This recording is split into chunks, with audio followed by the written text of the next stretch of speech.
classroom teachers learn. I'm Mayor India Kincannon. I'm so pleased to see all of you here this evening. Thank you for taking the time to be here. And even more importantly, I'm sure many of you have been part of this process that we started some time back. So I want to especially give a note of gratitude to all the disadvantaged business enterprise owners who participated in the development of the Disparity study, and also want to thank the current and former members of the Diversity Business Advisory Council. Raise your hand if you are DBE or on the DBAC, current or former. Anyway, yeah, thank you very much for all your work. I also want to recognize State Representative Sam McKenzie, who's here. Thank you for your interest and care to this matter. I really appreciate that. We did this disparity study because we want to enhance the amount of business that the city does with minority-owned businesses, women-owned businesses, and small businesses. We spend about $110 million a year, and we want to do as much as we can to support our DBEs in Knoxville. And I want to just say that I'm really proud. This is the first time in 25 years that the city of Knoxville has taken it upon ourselves to conduct this study. And without the study, we don't know how well we're doing and where we can improve. So thank you, city council members who supported this, and the people of this community who also supported this, and of course, the business community who's behind this. So appreciate everybody's support, and 25 years is too long, so I'm glad that we're doing this now rather than waiting any longer. So this is going to make it easier for DBEs to compete for city contracts. And that is important because not only is it the right thing to do, but it's also going to help our economy grow over time with small businesses. Every business starts small at the beginning, and then they grow. So building the capacity of our DBEs and small businesses is paramount to the successful economy of our future. We have had a DBE office in our purchasing department for many years, and we have been a champion and an advocate for DBEs. And we've also made progress. We've definitely increased the amount of businesses we conduct with diverse business enterprises. However, as well as we've done, we know that there's room for improvement. And we can, I believe that the recommendations that we are going to hear tonight from this disparity study is going to enhance our efforts, and so we can conduct even more business with DBEs going forward. So if you haven't done so, the entire study is available on our website, knoxvilletn.gov, Disparity Study. You can read the full report. But for those of us who like some presentation and some, the smart brevity version of this report, Miller 3, who we've hired to do this work for us and spent many hours conducting this analysis, conducting community engagement sessions and input, is here in Knoxville today, along with our purchasing team. Appreciate all the work that you all have done. I know it's been a lot. And they are going to be presenting the findings of this recommendation. So without further ado, let me welcome to the microphone Dave Miller of Miller 3.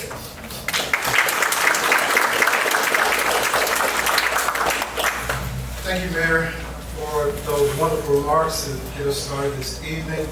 As you mentioned, my name is Dave Miller, and I serve as the Chief Executive Officer of Miller 3 Consulting. And we had the pleasure of working with such a phenomenal city in conducting this disparity study. It has been a journey. I think we started this process in the end of 2021, where we submitted our proposal. After evaluation, we were awarded, and I think we actually had our kickoff meeting in February of 2022. And so over this time, and of course along this journey, we learned a lot. We learned a lot about this organization. We learned a lot about its performance in this space. We also learned about the community and some of the expectations that the community has as it relates to the city of Knoxville. So when you think about a disparity study, it is an organizational system. It is a triage of how well the city's policies and practices are allowing for equitable procurement practices, as well as not creating any barriers inadvertently or intentionally for DBEs to participate in these opportunities. And so it is akin to your going to your doctor. And immediately we all know the 4 vital signs that doctors consider: temperature, our blood pressure, our oxygen saturation. And so very similarly, this disparity study has triaged this organization, the city of Knoxville, because we evaluated your stated and written procurement policies, we spoke to buyers, we've engaged the community, trying to understand their perceptions and experiences when attempting to do business with the city of Knoxville. And if you haven't attempted to do business with the city of Knoxville, through this effort, we've gleaned some inferences about why that may be the case. And so the next 45 to 50 minutes, you'll hear myself along with my esteemed team who is here with us this evening share findings, what happened as a result of our robust methodology, and then deliver some recommendations. And what I am most proud of as a result of this effort is that the city has not only embraced recommendations that we've heard through the mayor's opening remarks, as well as some of the statements and some of the public comments that have been made, but they've gone another step. And the next step is to begin to devise its implementation plan to remedy some of these instances of discrimination that was found during the conducting of the disparity study. So before I begin, I want to acknowledge the representatives here from the city of Knoxville. The fact that the mayor is here with us shows and speaks to the intentionality of the city. The fact that we have procurement agents as well as financial officers here, again, doubles down on that intentionality. And so you should feel rest assured that not only has the study gone through and led itself to findings and recommendations, but the people who will actually be charged with seeing these recommendations through and implementing them are also in them. So we want to acknowledge the City Council for its courage and commitment, the mayor for her leadership in this space, as well as all the operational departments who participated in this effort. I would be remiss if I did not acknowledge our point of contacts for this effort, Ms. Penny Owens and Ms. Pamela Kaufman. And I think Ms. Pamela is sharing with us that tonight is her birthday. She told me wait for you not to mention that. But even on her birthday tonight, she has decided to come and spend some time with us, which again I think speaks to intentionality here. So over the next 45 minutes or so, as I mentioned, we will cover this outline before you. There will be a brief refresher on our approach and methodology. We will then share the findings, both quantitatively and qualitatively, and we will conclude with recommendations that are both race neutral and race conscious. Really quickly about us, this is my team, my project team. We're based out of Atlanta, Georgia, so we know very well, based on how our city grew very, very quickly, when leadership is in place that supports inclusionary efforts, right? And so one of the hallmarks of the city of Atlanta, being considered one of the crown jewels of the South, really started with a mayor's decision. And that mayoral decision was one that helped create the world's busiest airport, helped create the skyline that you see now in the city of Atlanta, and it allowed for businesses to recognize and understand that this is the space where the city understood its role and was open for business. And while we recognize the city of Knoxville is not the same as the city of Atlanta, some of those tenets can exist and may exist in this process. And so my project team is here, is very well robust and wonderful people, and so I would be remiss if I did not acknowledge them. And you'll hear from some of them as well, not just my voice tonight. We also engage local sub-consultants on this effort, right? We're based out of Atlanta, and we use our local subs to help us navigate and understand what streets we're traveling down to avoid some of the potholes. And we're proud that Mr. LeRoy Thompson served and partnered with us on this effort, providing race-neutral analysis as well as anecdotal research. And our other partner, Q&A Research, is a survey-based firm that's out of California, for which we worked with on a number of different disparity studies. All right, how do we do what we do? Why do we do what we do? How long does it take? What are the tenets of those things? All these are great questions about disparity studies. And what I will try to do is give you a general understanding of what a disparity study is, but more importantly, talk to you about the individual analyses that support the disparity study. In short, many people consider disparity study as a research study that assesses if disparity exists in participation rates of opportunities. Its goal is to identify barriers and develop strategies to promote inclusion. Generally, there are three approaches to conducting a disparity study. There's an academia approach, there's a legal approach, and that's how we do it. We are former government officials, we're former procurement agents, and so our approach is looking at the organization, testing its health, developing prescriptions, going back to the doctor analogy, that will lend itself for a more healthy and robust environment. The legal foundation that underpins the disparity study is the 1989 Richmond v. Croson decision. Inside the decision, the Supreme Court established a two-pronged test. That two-pronged test for municipalities to establish race-conscious initiatives were to, one, determine as a compelling governmental interest, and then two, for that compelling governmental interest to be narrowly tailored to those who were affected. Right? The disparity study is considering whether or not the city is an active participant or a passive participant in discrimination. Now, so what are you really saying there? It is not a one fix all. It is part of a suite of options that you have. So think about a tool belt or tool kit. Sometimes a rubber mallet is more appropriate than a steel hammer. And so the disparity study itself is one tool that's in a suite of toolkits, tool belts that the city of Knoxville has at its disposal. We do also want to recognize the recent Supreme Court decision back in June of 2023 as it relates to the fair admissions case against Harvard and University of Chapel Hill. That case, while it specifically addresses higher ed, there's a belief that it has some tenets and ripple effects into the contracting community. The fair admission case did not dismantle the disparity study industry.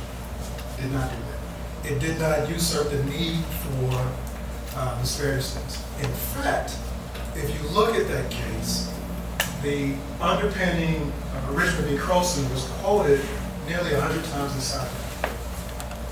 And what we believe, in many regards, the case speaks favorably of the tenets of having disparity studies. The fear, and what we're saying, is that if you have enacted race-conscious initiatives, absent a factual predicate, which is another name for disparity study, then what that case does is, in effect, puts you on notice. That's what it does. And so, in this case, the city of Knoxville has taken the first step of engaging a firm to conduct a disparity study. We're here tonight to share with you some of those findings and recommendations, which means that it's taken the steps to establish and complete a factual predicate. And as a result, for those groups, based on procurement types where an instance of discrimination has been claimed, there is space for creation of race-conscious initiatives to remedy some of these findings.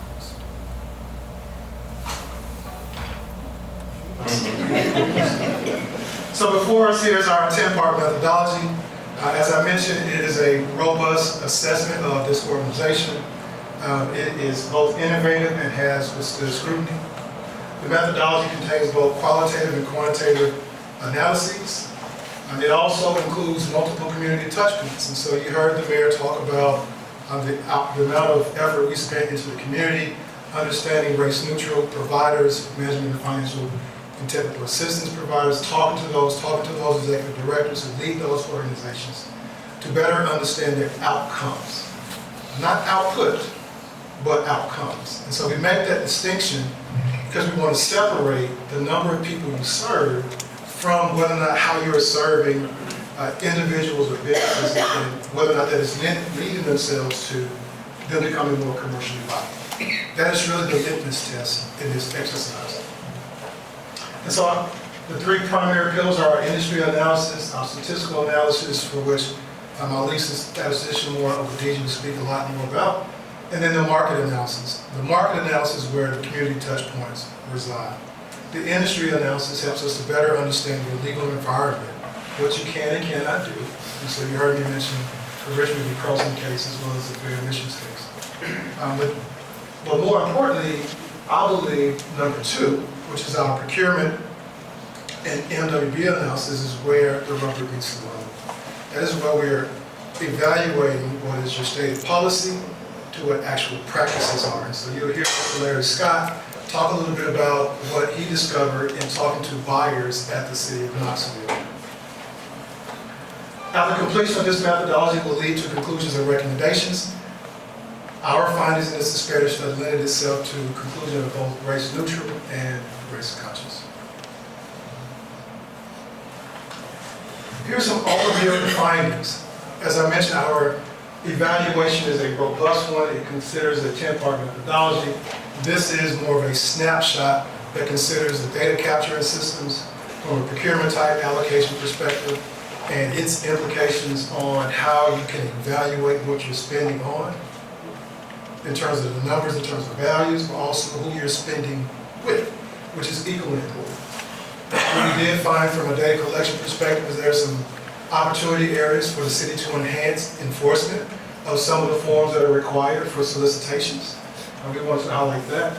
The relevant market, and Maura will speak to this a lot more in detail, but we found that the relevant market was consistent with our expectations, with the exception of non-professional services. And so when we talk about opportunity areas, there exists space if you're a non-professional services provider in the room.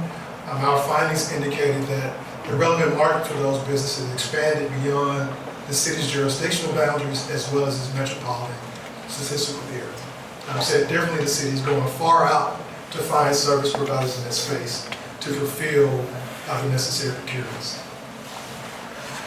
Personnel concerns, we all had some challenges as we were coming out of post-COVID, and the labor market has not only affected many businesses, but also the city of Knoxville. And so shortages in this space really can play a role in how the city delivers its services, how thorough the city can be in enforcing its current state policies and procedures. And the last slide, little bucket here I mentioned is around anecdotal. We heard the business community. We had robust participation through the survey process. We were in this very same room back in June conducting the public hearing where we not only talked about the disparity study at the 50,000 foot level, but there's an opportunity for businesses to share their perception and experience, which is a necessary component to this evaluation. It is one thing to have statistical data, but it is required as a function of the Richmond v. Croson decision to have it buttressed with anecdotal observations. So, given I've sort of shared a broader overview of the disparities, that I'll now turn the next few slides over to my colleague Lauren Okadiji, who will talk about some of the quantitative findings. Great point. Some of the quantitative findings. So, there are, I'm trying to give you guys a Cliff Notes version of a 500-page plus document. What I realize is there may be some questions that come out of this, right? And to the extent that we can answer some of those questions tonight, we will consider that. But we want you all to document your questions. To help us to do that, facilitate it, there are several note cards over on counter for which, and pens. And so as you're hearing us talk about and hearing us share, if there are questions that you may have, please feel free to jot those down. If you could include maybe some contact information, minimally in email, then if the city elects to respond to you directly, then they have an opportunity to do that. So please utilize the note cards. See Ms. Pamela Cotham if you have the need for them. There are also some on the back counter as well. And so Luis, Mr. Garcia, raise your hand, Luis, please. Luis is at the back. He also has note cards. But the point is, if you have a question about either what you're hearing or about the city's next steps as it moves forward, please document those questions on the note cards, and we'll review a few of them, and to the extent we can answer those, we will this evening. And please deliver them to, this is like, what was the game you played where? Just gestures or charades where people are acting out things, you're interpreting on the fly. So please make sure that you pass those note cards in to either Pamela or Luis, and we'll try to answer some of those questions as we can. So without any further ado, Lauren. Thank you, Dave. Again, everybody. I will be taking us through the statistical findings, the statistical analysis, and I will cover the relevant market, availability, utilization, and disparity findings. Can everybody hear me clearly? No. Better? Yes. Awesome. Okay.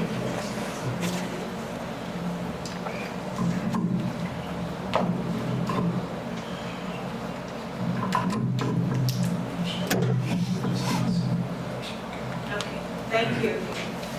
Better? Okay, so this slide here shows the relevant market, and it shows the various measures of utilization that we use to determine the relevant market. For architecture and engineering, professional services, non-professional services, and goods and supplies, we use the purchase order data, and for construction, we use the payment data. Now, what do we mean by relevant market? Your relevant market is typically where 70 to 75% of the city's procurement activities occur. So we would start by assessing the smallest area, which is the city limits, and then we begin to expand until we reach that threshold. So from this table, architecture and engineering, the relevant market fell within the city.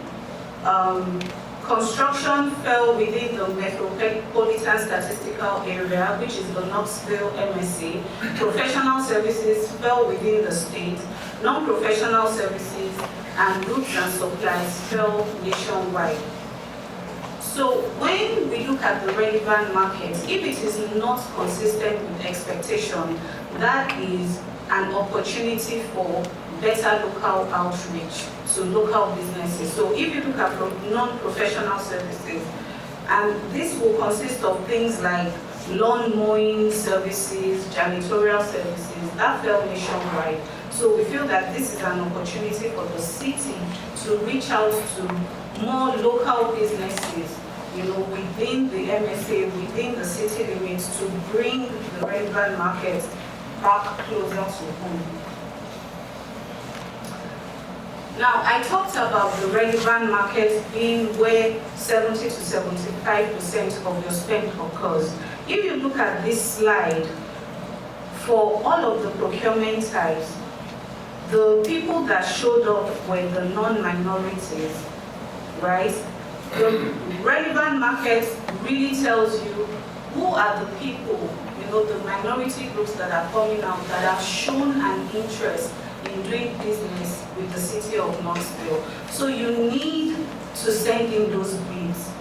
You need to show up. You need to register as a vendor so that that minority group can come up as one of the people that are ready, willing, and able to do work with the city of Knoxville. But from what we can see, based on our analysis, you can see that there is very little minority participation across all the procurement types. So we have non-minorities, followed by SBEs, small business enterprises, then followed by women-owned enterprises, and then we have very little minority representation. And what are the takeaways from here? Like I said, we have a very little footprint of minorities, not just in A and B, but across all the procurement types. There is high availability of small businesses when you compare that to MWBs. Across all procurement types, there is high availability of WBs compared to the MBs. And what this simply means is that MBs, you need to apply. Don't say, oh, I'm not going to get awarded. You need to show up so that you are counted as available for all of the services. This slide here shows marketplace availability. Marketplace is the same thing as potential availability. is akin to your phone book, right? It's not everybody in the marketplace that will show interest in doing business with the city. But when we look at the marketplace and we compare that to the relevant, to the RWA availability, if there are great variances between those two, then we see it as an opportunity area for outreach initiatives by the city. And if you look at this slide as well, if we take professional services, for example, we have over almost 60% of non-minorities available in the marketplace, followed by WBs. Again, we see that minority MBs are really, really small. They have a very small footprint across all the procurement categories. So this slide, marketplace is actually consistent with what we saw in the RWA availability. For across the nation, MWBs account for 33.45, of which 28.1% are WBs. And WBs consistently dwarf MB availability across all procurement types. Utilization. We talked about RWA. RWA is actually the most contentious part of a disparity study. While utilization is very straightforward, it tells us what the city has spent in the procurement, in all the city's procurement for the study period. And we, Miller 3, would consider utilization at 3 points along the procurement process. We would look at utilization at the point of solicitation, when the solicitations go out. We look at utilization at the point of contract execution, when the purchase orders are issued. Then we look at utilization at the point of remittance for goods and services, when payment is made. So we will break down the data, dice it, slice it in different ways, just to understand what the data is telling us. We ID commercial versus non-commercial, we break it down by procurement types, we break it down by race, gender, ethnicity. For the contract award, we look at how much of a contract that was awarded, especially for construction activities, how much of that money actually went to subcontractors, how much went to the prime contractors. And then we do analysis to check capacity of firms. So we do something called a threshold analysis. At the high threshold where capacity is an issue, how do NWBs fare? But at the threshold, the lower threshold, where capacity is not an issue, you would expect that you would have greater participation of NWBs. So we carry out different analysis to look at what exactly is going on in the procurement system for the city. We also carry out regressions, survey regressions. We do a lot of analysis. Okay. Now, I mentioned that we would consider utilization at 3 different points: point of contract award, issuance of purchase orders, and at the point of payment. For architecture and engineering, we found the purchase order data to be most robust.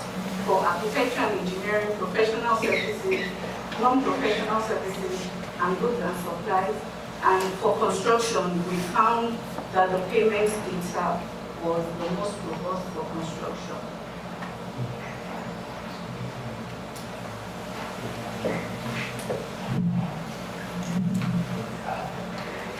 This slide here shows utilization by relevant markets, right?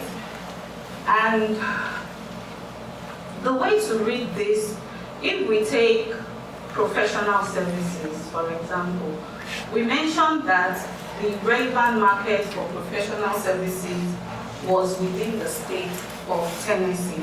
So what this simply tells us, and we use purchase orders, right, as the measure of utilization. So what this tells us is that for professional services within the study period and within the state to vendors that were within the state of Tennessee, the city issued $44.5 million worth of purchase orders.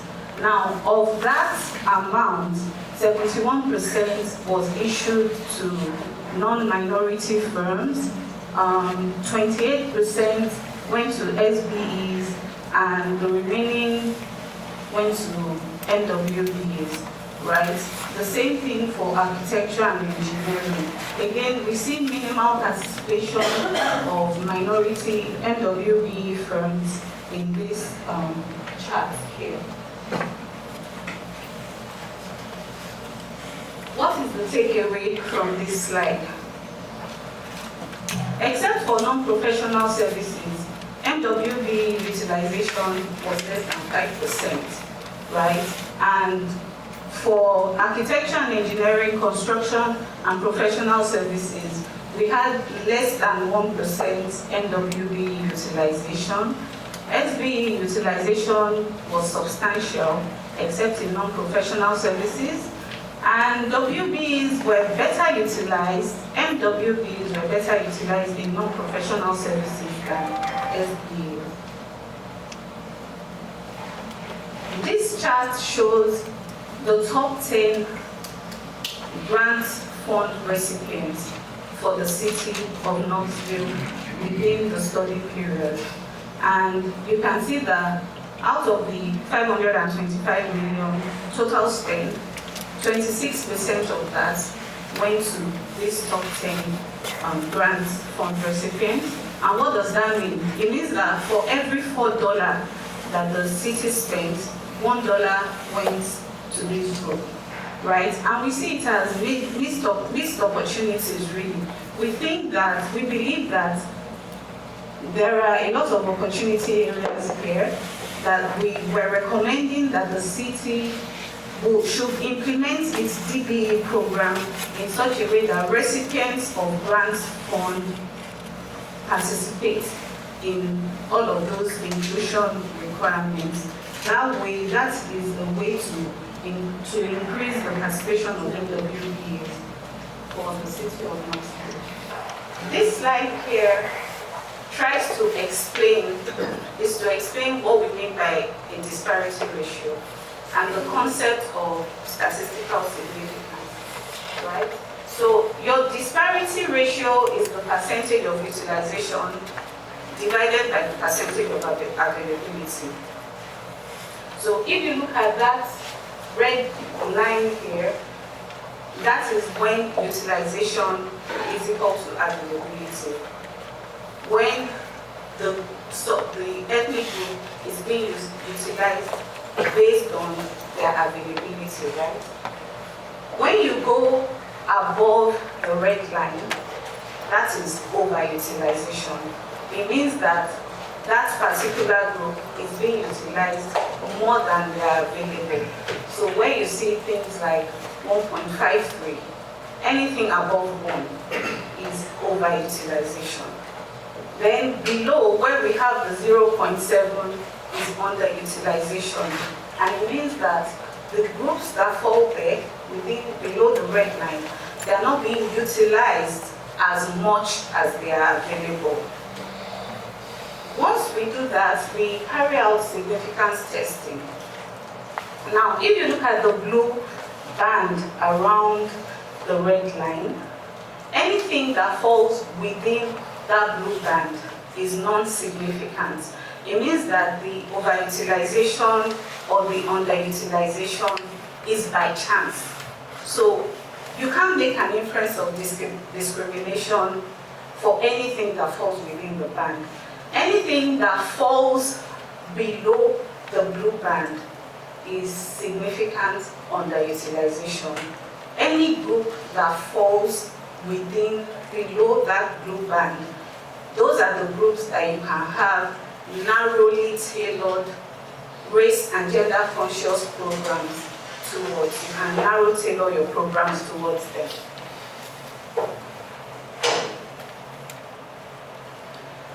So, this is the result of the statistical analysis.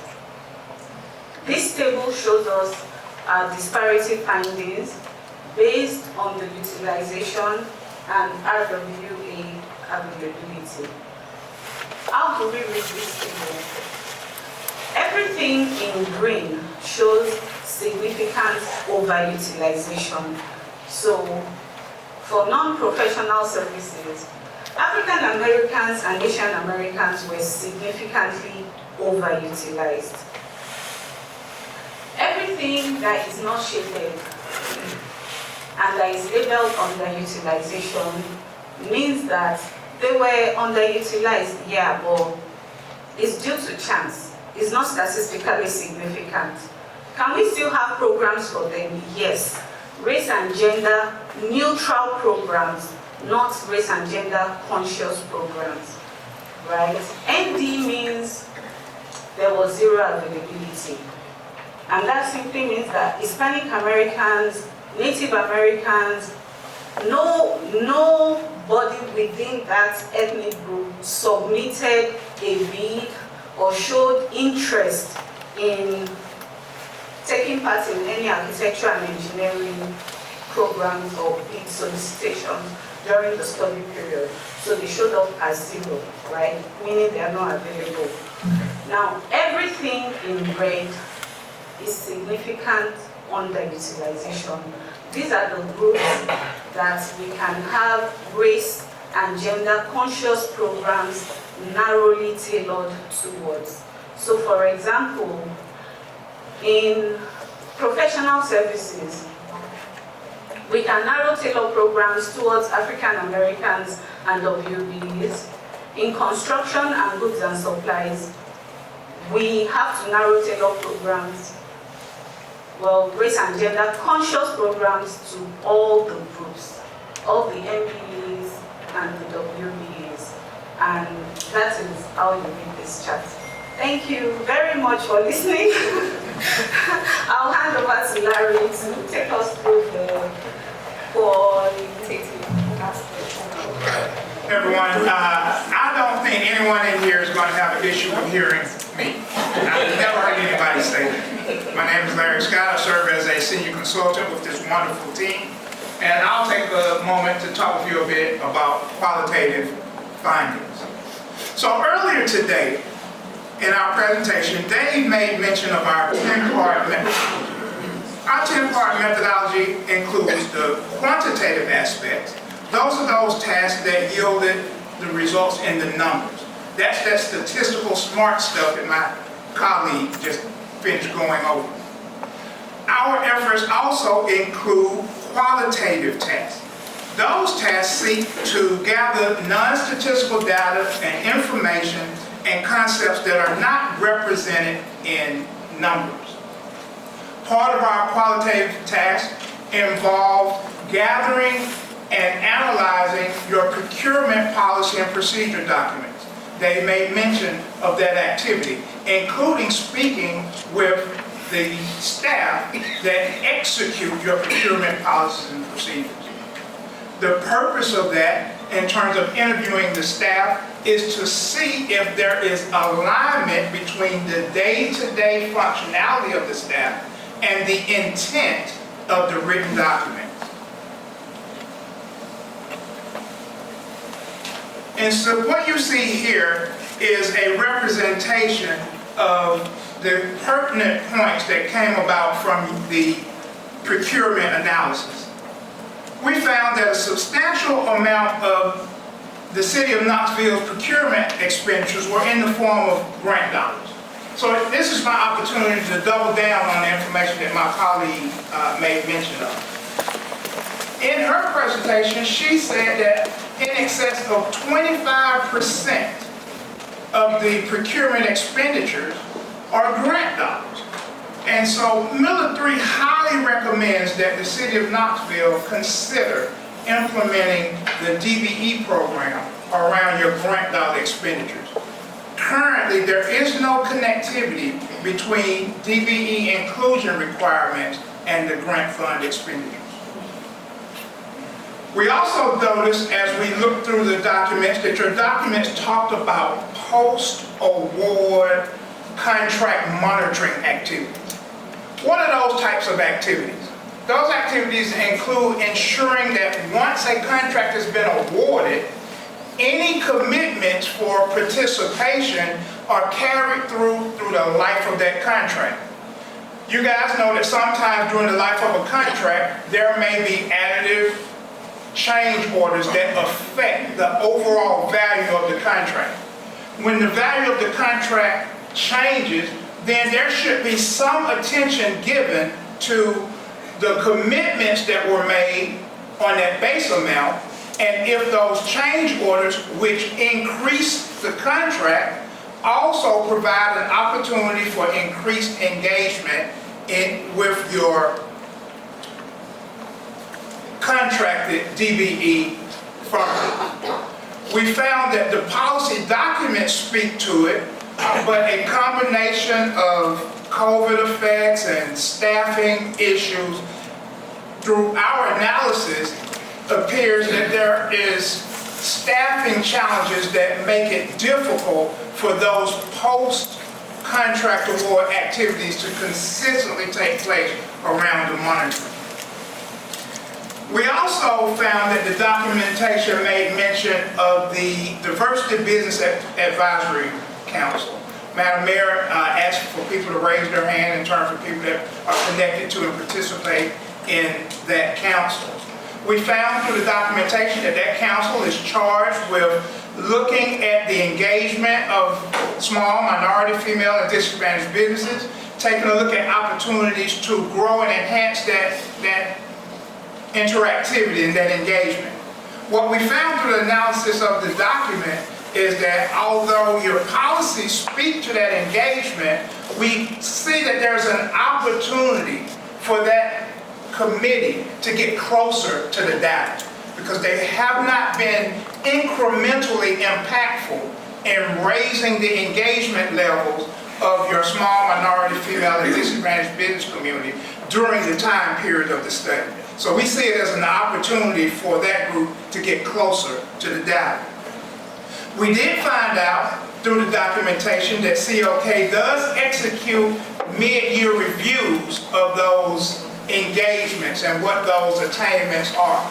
But we were unable to see consistently that as a result of those mid-term reviews, that they were making the appropriate pivots and changes such that by the end of the contract, there is a trending upward of the diversity and inclusion engagement.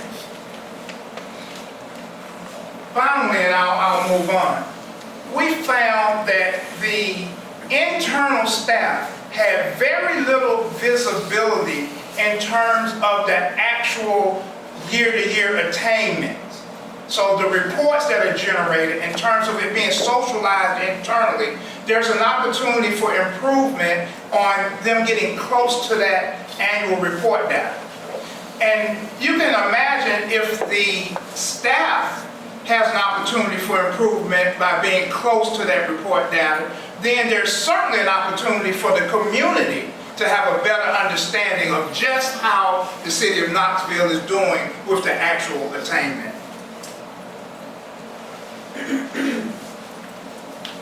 In addition to analyzing the written policy, we also conducted an anecdotal analysis. What is anecdotal analysis? That includes surveys, one-on-one interviews, focus groups, public hearings.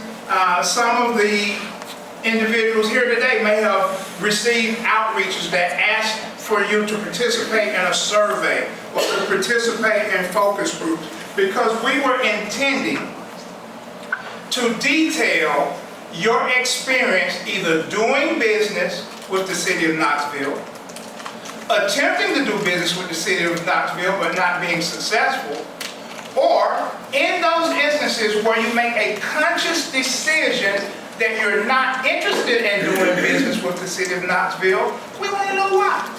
And so that provides insight into what policies and procedures can be tweaked to maximize the engagement of the community. During these various feedback sessions with Knoxville business community, we will afford the opportunity for them to share those experiences with us. And so I'm going to cover a few of those themes. It's important for me to say this to this group.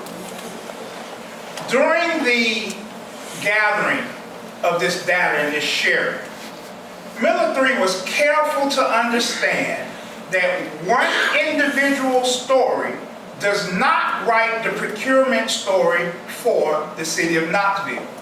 However, when you start to hear the same accounts, similar issues from varieties of your business community, then we categorize that in themes that we believe deserve further insight. So those themes include inequitable low bid policies, gaps in trust and confidence, disconnect between buyers and decision makers, a need for debunking City of Knoxville contracts, a perception of blatant discriminatory practices, and the need to implement a prime contractor SWBE matchmaking or mentor-protege program. Speaking really quickly on just a couple of those themes, we know through our execution of this work that there are some statutory requirements that make low bid carry the day in a majority of procurements in the Knoxville area. There are some statutory requirements that guide that. That feeds into the perception of the DBE community that it is difficult for them to compete with majority-owned firms in the same spaces because of some of the economies of scale and pricing, favorable pricing structures that they enjoy. And so in the full body of the report, you'll see certain recommendations that speak to looking at opportunities that are not statutorily guided, where there's an opportunity to consider best overall value. We remind the City of Knoxville that there are certain economies of scale that come into play when you engage your local businesses as it relates to creating jobs and growing the tax base. And so understanding that there are some statutory limitations on those procurement areas where there is latitude, there should be an consideration for best overall value. We also discovered that there were some historical practices within the city of Knoxville that were related to this group anecdotally around the urban renewal efforts. And those practices has colored the community's expectations around real change happening around the engagement of the DBE community. And so when you have some community members that are vocal in their experience, but there is not a counter narrative being put forth consistently by the city, it makes it difficult to dispel perceptions around the actual prospect of the DBE community being engaged. We also noted anecdotally through the study that the community recognizes that the City of Knoxville conducts outreach. Where the disconnect is that the outreach that's being executed within the community is not being connected to the community in terms of those outreaches translating into actual contracting opportunities. And so there's an opportunity for the City of Knoxville through dashboards or transparency in terms of after the procurement process to connect to what degree the community is actually winning opportunities after they've had outreach events.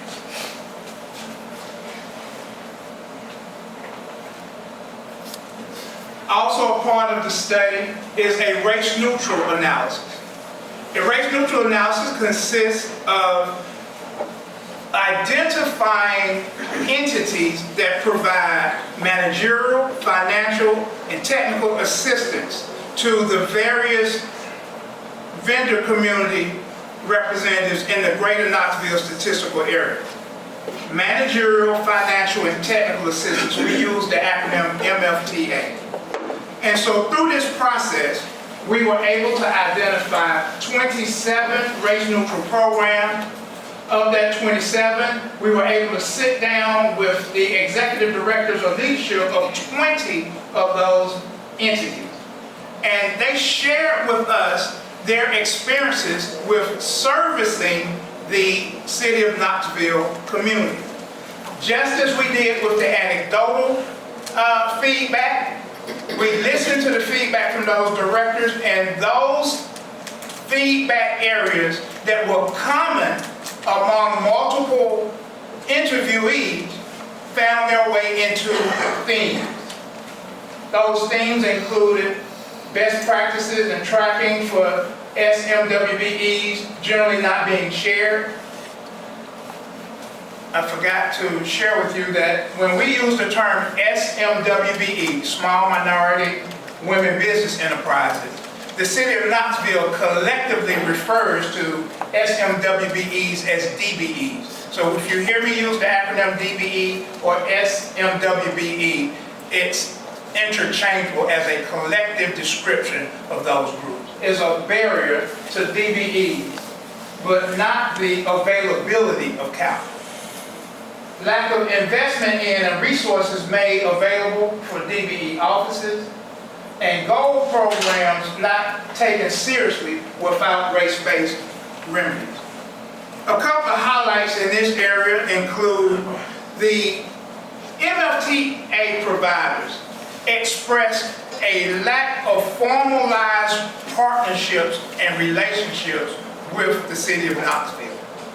And so what I'm saying to this group is that there is a group of MFTAs that are sitting on the sidelines wanting to get into the game, as it were, to help educate and better prepare the community to be competitive on City of Knoxville opportunities. They're looking for a sharing of information where there are the opportunities so that they can partner with specific programming aimed at making the community more competitive. We learned through this effort that there's an apparent disconnect between the availability of funds for SMWBEs and them actually being able to access the funds. So we found that there are funds available, particularly for firms operating in East Tennessee. But the disconnect is you have these available funds, but they are challenged in actually accessing those funds. We found that the leadership of the MFTA providers largely believe that there is no prospect for real sustainable gains in MWBE participation without the introduction of a race and gender conscious component to the existing efforts that the city of Knoxville is currently employing. And so they recognize the opportunities, but they believe that there will be sustained success when there is the additional component added to the tool belt that my colleague made mention of earlier. At this point, I'll turn the floor back over to my colleague Dave, and he's going to open the discussion for us regarding the recommendations that were born out of this study. Dave?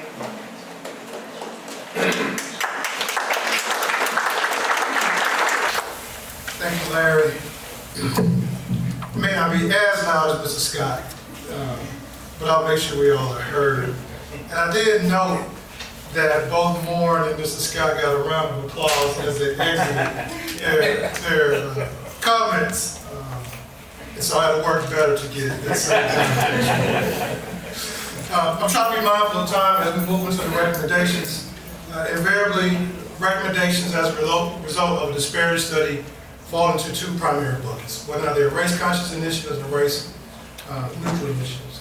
The distinguishing factor is the criterion that is considered in those evaluations. So in race-conscious environments, you consider race as a part of that criteria. In race-neutral environments, you do not consider race. Sort of straightforward in that regard. But we know that the recommendations for this are both race-neutral and race-conscious. We harp on our 10-part methodology and its findings. What we endeavor to do is to place our recommendations into these four broad groups that are outlined before you. Some that will consider policy implications and enhancements, others that are based on how you're performing through the practice lens. You heard Larry speak to some of the anecdotal findings, as well as the organizational considerations that we will put forth for City Council, possibly to allocate additional resources and funding, or for the mayor to sort of double down on some of our components around what the city can and will do. I will speak to the policy and organization, then I'll ask my colleague, Mr. Scott, to return to the podium to talk about the practices and anecdotal.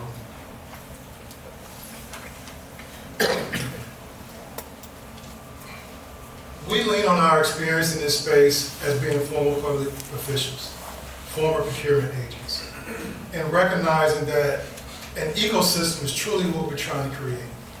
One that acknowledges the city of Knoxville, one that appreciates the business community, and one that includes these MFTAs that are existent, such that it's a harmonious ecosystem.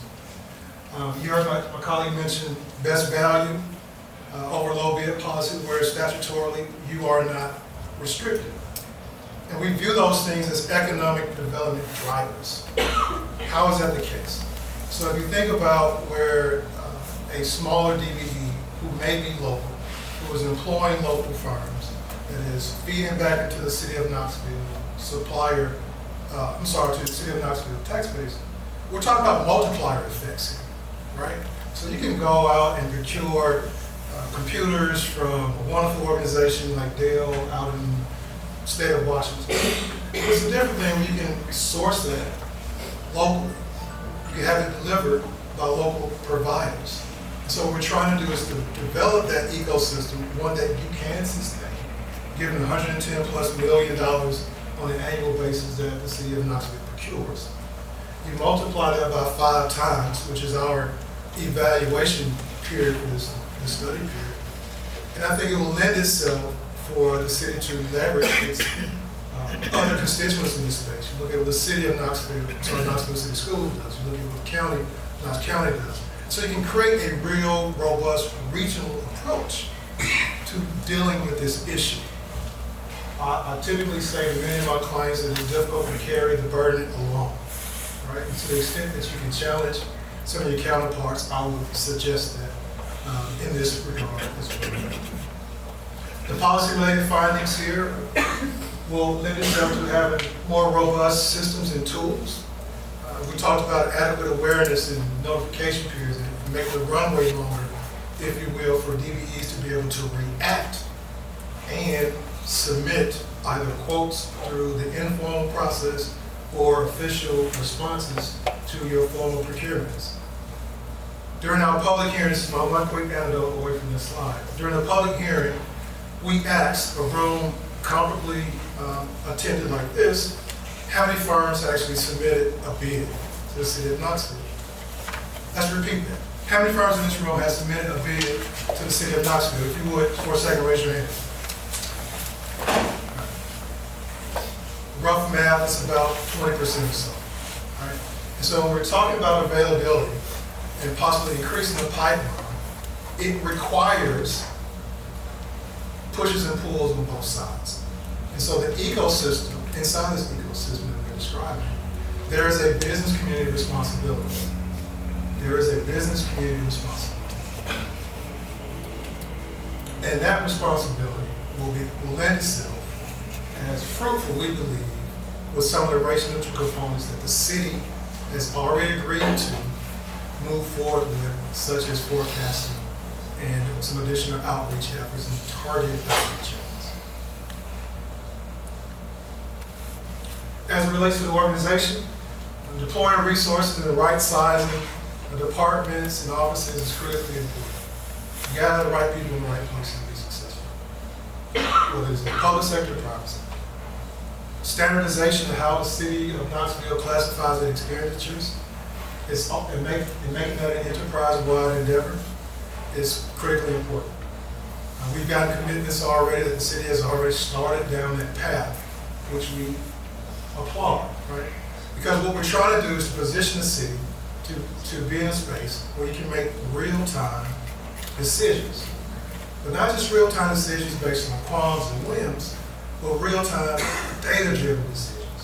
And so you hear us harp on having the necessary tools to collect information, enforcing the requirements associated with that, but then standardizing it in a way that you can roll it out across your enterprise.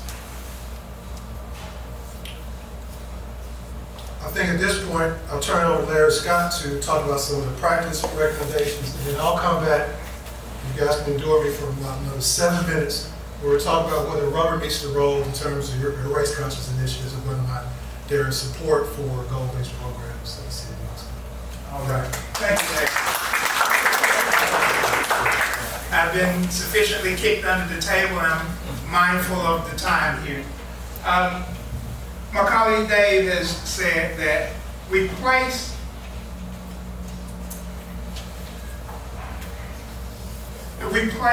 our recommendations in the 4 buckets: policy, organization, practice, and anecdotal. And just as he has shared recommendations with policy and organization, I'll do the same as it relates to practice and anecdote.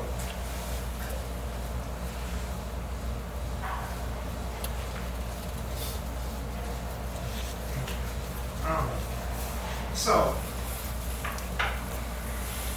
whether it is things such as ensuring that there's a checklist consistently that people that are responding to your solicitations have to ensure that they have all of the component parts, or making sure that you consistently outreach, consistently do targeted connections to your groups. Those are the types of things from a practice standpoint that have tangible effect to grow the level of engagement.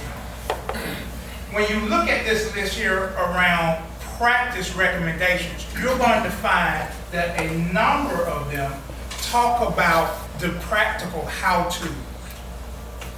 Things such as articulating the required steps to accurately respond to solicitations and enhancing videos and webinars and frequently asked questions. Ladies and gentlemen, there's an old saying that says if you want to hide something from somebody, put it in a book. You can update that old saying in this electronic world and say, put it on a website.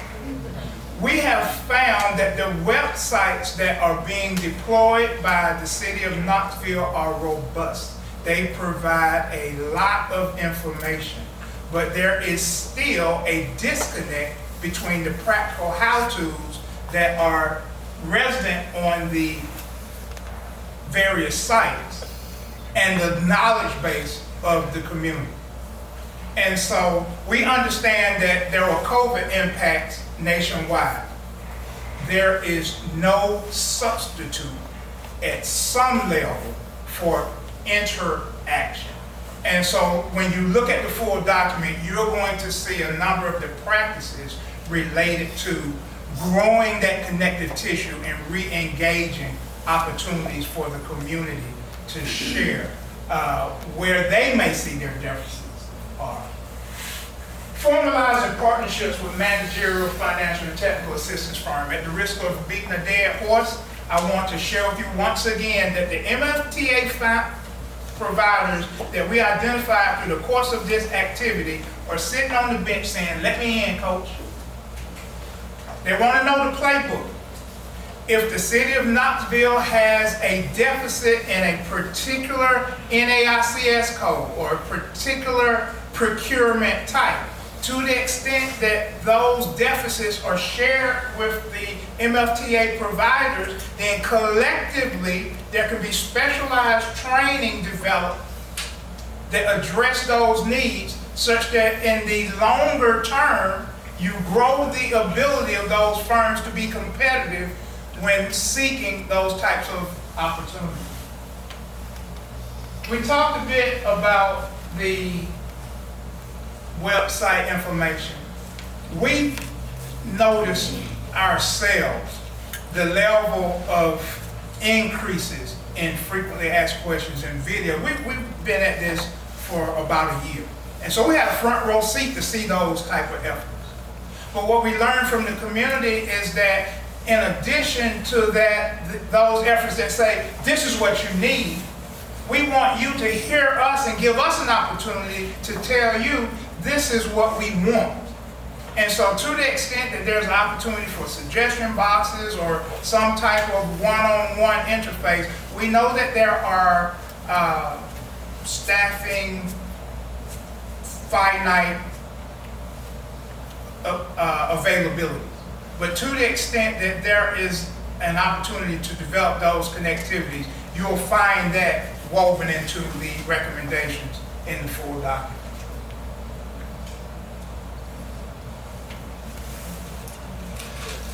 I'll share just a few on the anecdotal piece.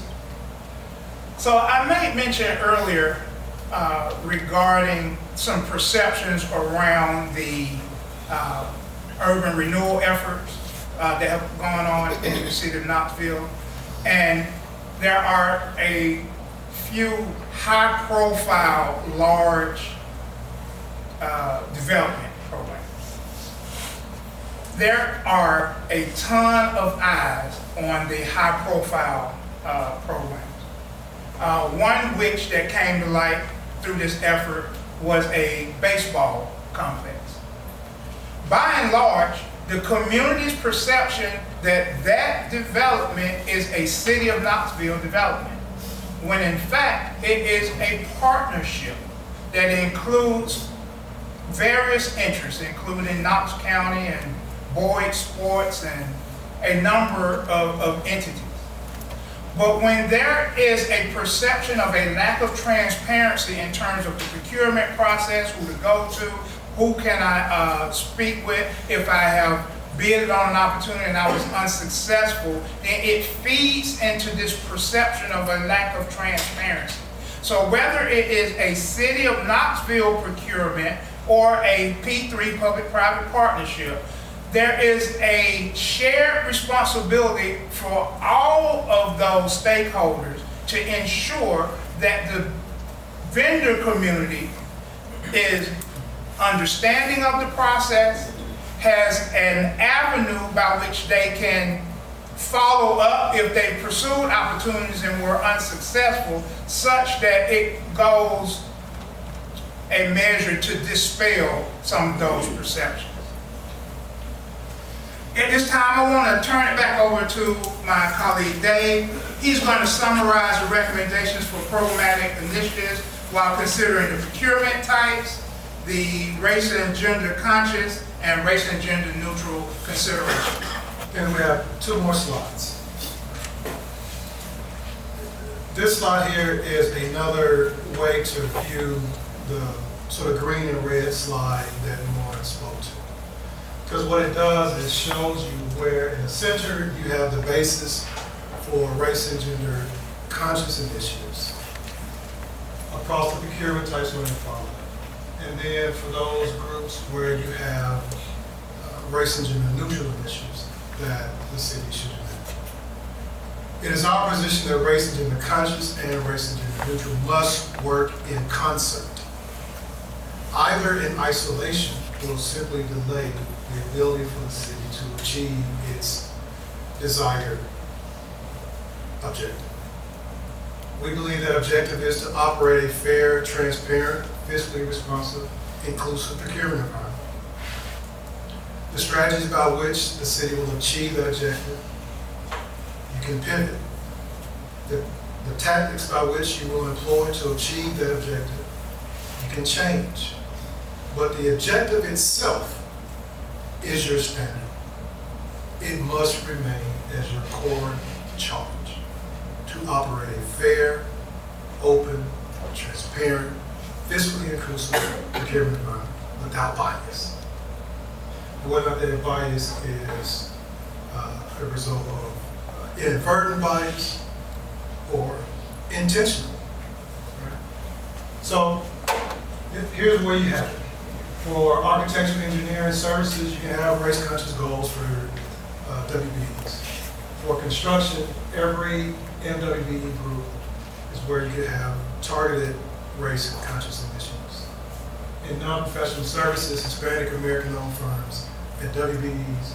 For professional services, African American-owned firms and WBEs. And then lastly, in goods and supplies, similar to construction, every MWBE group, there is support for and warranted race and conscious goals in those spaces.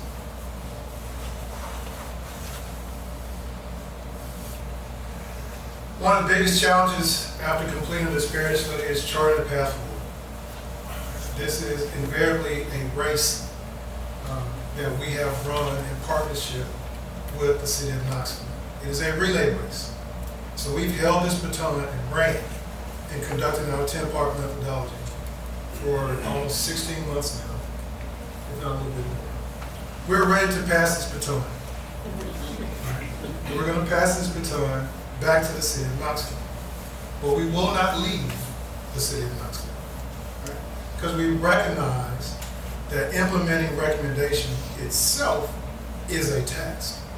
To better understand what it means from an organizational perspective, if there are resource allocation requirements in order for implementation to be successful, that also must be considered.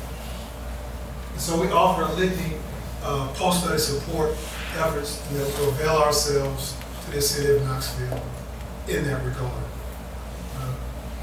We're highlighting progress made to date and possibilities that we believe is critical for achieving organizational buy-in and in fact the community's buy-in. Ensuring the achievements as it relates to implementation plan and those milestones are shared with the community is strongly suggested.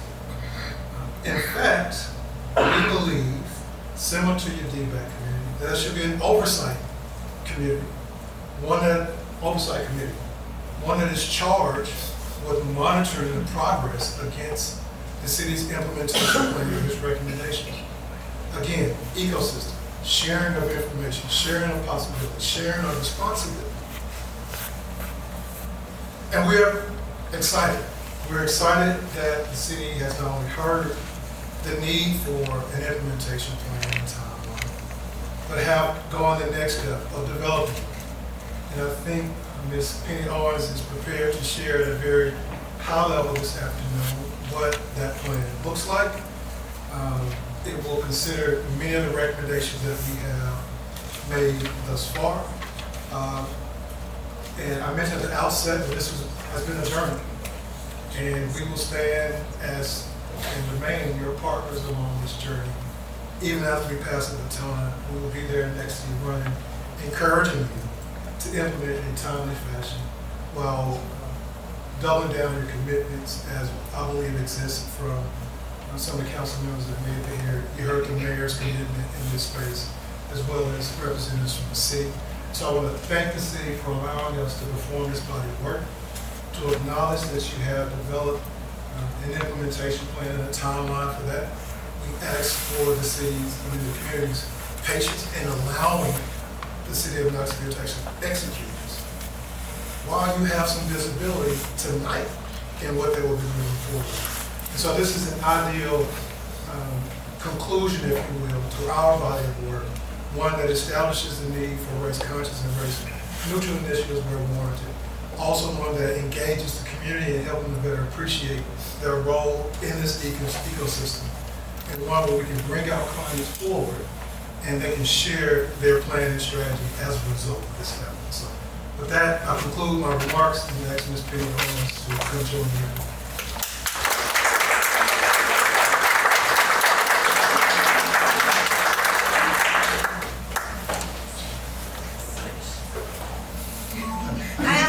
Cheerleader, so I don't know that I close. Okay.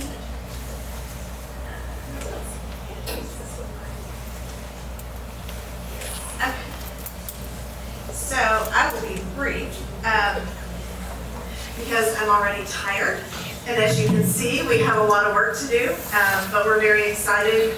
A little nervous about taking up the time, and I think I told Dave last week, I said, okay, can you prop me up? Because I'm afraid we might fall down at some point, but we will do well. So we're very excited to move forward with this. I'm pleased to say that I feel like we have the absolute support of our administration. I know we have had some discussions already around some of this, so, and I'm pleased to say that we actually have already taken some of the steps to implement, especially some of the data implementations. We're already doing that, so we're hitting the ground running even before we were able to present this. So this is just kind of a very draft implementation timeline at this point, and it's kind of high level, so it doesn't go into all the recommendations because there are a number of those. But we wanted to share this with you to see, we've kind of broken this into 4 phases. So phase 1 actually is already underway. We have hit the ground running, as I said, and we anticipate we will have these types of items at least started or finished by June 30th, 2024. So as you can probably tell, some of the things are, as we like to say, like some low-hanging fruit. So, you know, fixing a data system, making a required field, I can do that. That doesn't take us too long.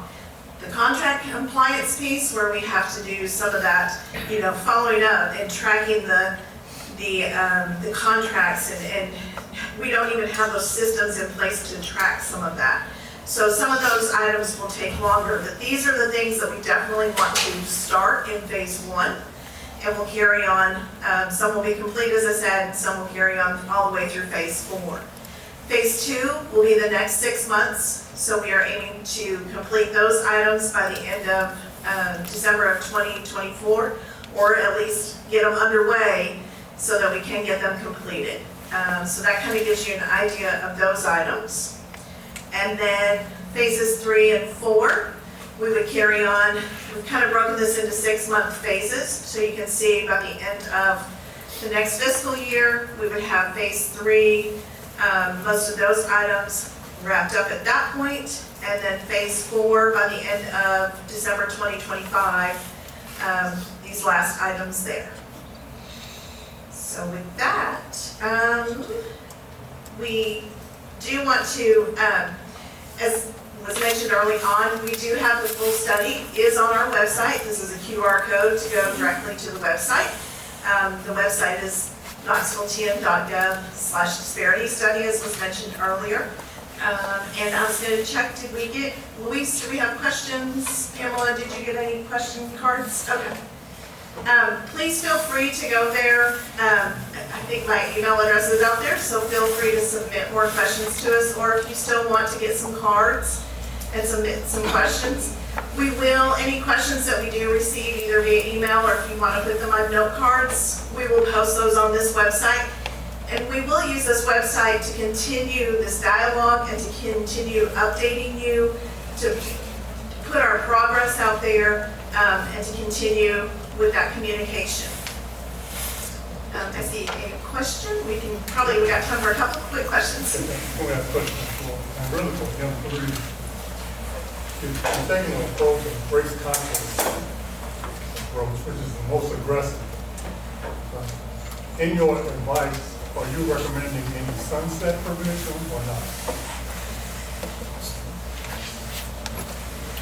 So I'll answer that because I think that's the easier one. Okay. In any environment where you have race conscious initiatives, you must continually test your performance. And at the point where you have exhausted or remedied the significant underutilization, you stop your race conscious initiatives for that group. So said differently, if a Hispanic American owned firm was significantly underutilized in construction, but over time, through adjustments either in policy or the awarding of opportunities to those same groups. The utilization percentage of those become proportionate to their availability in the marketplace. And at that point, you sunset, you stop any race-conscious initiatives. And so part of the reason why you do disparity studies on a recurring basis every 3 to 5 years to see what that impact is. So 5 years from now, with commitment, with the community sort of enhancing both availability, it may shift the outcomes of this. And if any of these groups that we're currently suggesting move forward with race conscious initiatives no longer are significantly underutilized, then you sunset, if you will, the narrowly tailored components for that group. So your approach is you don't set a sunset on the front end. You're saying you go in without. So you test for that sunset. You test for when it actually happens. Now you can use a date as a milestone for which you seek to have this inference remedy, right? And so you can sort of set that as a goal, but until you go through a factual predicate to define it and determine that, that's in fact when your program sunsets. Don't you think the Supreme Court is influenced by, in the SFFA, the 25-year suggestion from the Supreme Court Justice before? Say that again? The 25-year suggestion sunset provision in the SFFA, the Harvard and North Carolina case. They talk about that and maybe having on the front end, and we're influenced by the fact that there was a 25-year sunset provision possible. Again, it's a goal, right? So 25 years, what you said is supposed to have remedy these findings. What we're suggesting is they don't take that all in one, but also that in some of your efforts in this, that we believe the city's moving forward may not. I'm sure the city is going to, and just for context, I'm glad you did what you did. I used to work for the city. And I want to ask you the second question was, because I was with the city when Mason Tillman study 25 years ago. So my question to you is, of the recommendations that Mason Tillman did you all evaluate those? Or what do you think about those? We didn't evaluate, I don't know what's the same from 25 years ago. I know I'm different myself in 25 years. But maybe that's an opportunity to sort of compare notes and see if there are any recommendations made 25 years ago that has materialized in a substantive way compared to today. Thank you. Question. Mr. Scott talked about negative impact of certain statutory requirements. And I'm wondering, are those, did you find that those statutory requirements were local, state, a combination of both? And are there policy changes that can be made to reduce the negative impact of those kinds of requirements? Sure, I'll be brief. During the course of the execution of this body of work, we found state statutes and local statutes. I talked a bit about the statutes that govern to what extent this municipality can go beyond low bid. What I did not highlight is we were also provided with documentation that had an opinion that prohibits local bidder preference. And so that is a matter that should be, looked at the legislative levels, and as it relates to how it informs this group, we focus on looking at those opportunities where the statutory limitations are not the rule of the day, so to speak. And so my colleague talked a bit about those opportunities at lower thresholds where there is discretion by which a bidder can consider the best value of a procurement.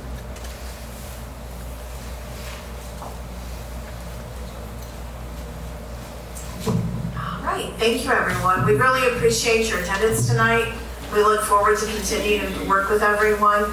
And again, if you have questions that you want to submit, please go ahead and email those, or you can still grab a card and write those down. Thank you.